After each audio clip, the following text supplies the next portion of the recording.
হইছে? আর বলিস না মা আজকেও আমাকে আলু ভাজি আর রুটি দিছে, আমার এগুলো খাইতেই মনে চায় না।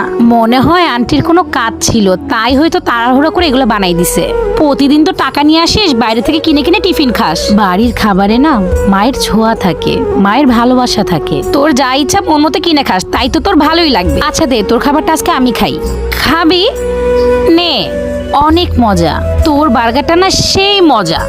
মায়ের খাবারে না মায়ের হাতে স্পর্শ থাকে, মা অনেক যত্ন করে বানায়। কি যে বলো, সবার বাড়ির খাবারই মায়ের হাতে স্পর্শ থাকে। হ্যাঁ, কিন্তু সবার কপালে তার জুটে না রে। আমার জন্মের পরেই আমি আমার মাকে হারিয়ে ফেলছি। মাকে কখনো দেখিনি, মায়ের স্পর্শ কখনো পাই নাই। আসলে কি জানিস, মা পৃথিবীতে আল্লাহর দেওয়া সবচাইতে শ্রেষ্ঠ উপহার। সরি রে, আমি জানতাম না। অবহেলা করা ঠিক না রে, মাকে অবহেলা করিস না, মাকে ভালোবাসিস।